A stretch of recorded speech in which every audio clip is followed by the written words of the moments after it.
Jen here, and I have my layout for day 2 for the 30 Days of Off the Board series. I'm on a roll, guys. Not to toot my own horn, but I've made it to day 2 and I plan to keep on going. So I love this series. I think it's so much fun. I love going through my Pinterest boards and seeing all the things that I pinned years ago, and sometimes thinking to myself, like, why would I pin that? What was I thinking when I did that? And other things, you pull them up and you go, wow, I totally forgot about this. I had plans for that, and now I'm going to do them. So I really love that this kind of gives you the opportunity to go through your board and be reminded of those different pins, and hopefully you're able to just pull out some inspiration and get creating.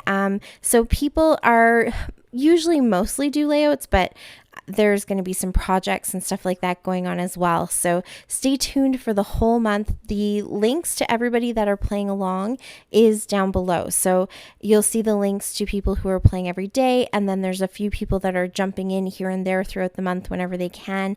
So check those all out for tons and tons of inspiration. And yeah, let me explain what I'm doing. So for a while, I kept getting these cute little videos of acrylic painting crafts on my Pinterest and also on Instagram.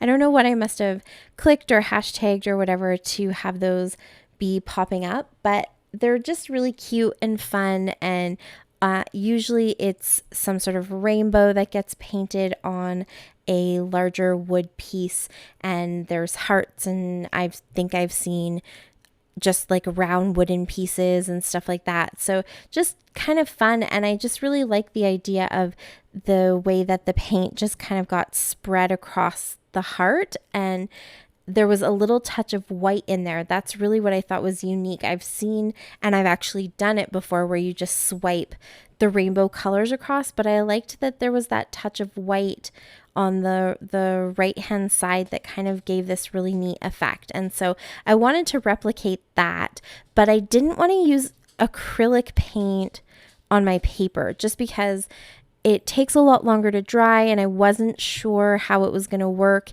If I was going to, have too much acrylic paint, that would warp the paper. So I pulled out these little tubes of Reeves watercolors, and I knew that I probably wouldn't get the same kind of clean look that you get with the acrylic paint. The acrylic paint doesn't immediately blend, so that's what makes it work really well when you swipe the paint across whatever the shape is or the paper.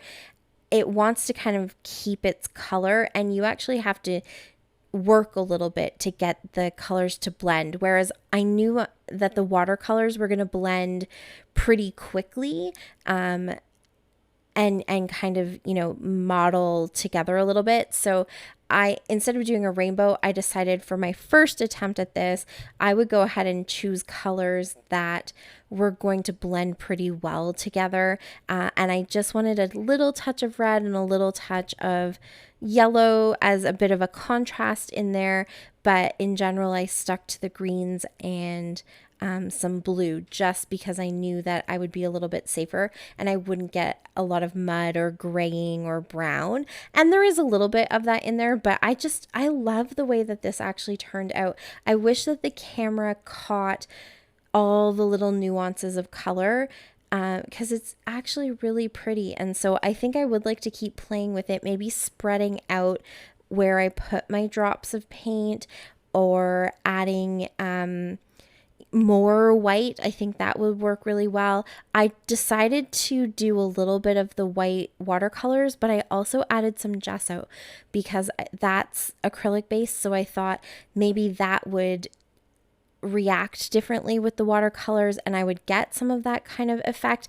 And the white is definitely there, but it changed the texture more than it actually showed up as a color. So in any case, this was really fun to play with.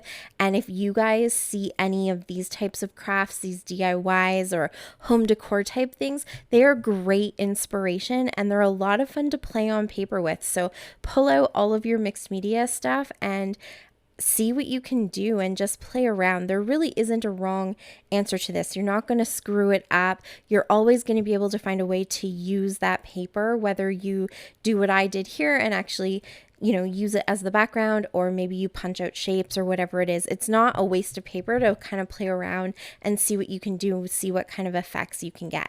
So I did my kind of swiping across with just an old card that I had, a gift card that I had, and then I let it dry, and then I went ahead and drew my heart. So again, taking inspiration from the inspiration video, she did her painting on a heart, so I wanted to have that somewhere in the layout as well. So I thought, since I'm kind of winging the whole background, I'm going to go ahead and get a little bit sketchy, and I just drew my heart on there.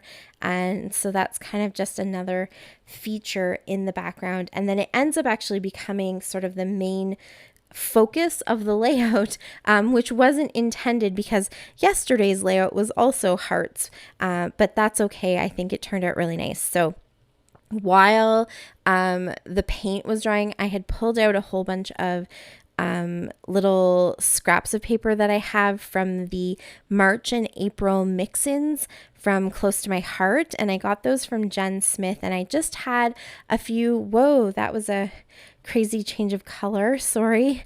It got really dark, and my lights are really, really yellow when I have a white background and the white desk, so I had to fix that a little bit.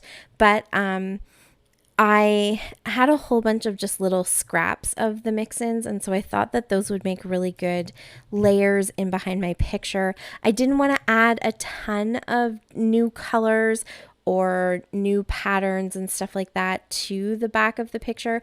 I just wanted to give it a little bit of help kind of standing out from that really busy background. And so I definitely played on the fact that there are little touches of red in the paint by having some red papers, and then there's some teal and some lighter blue, and just, kind of subtle, really thin, small layers.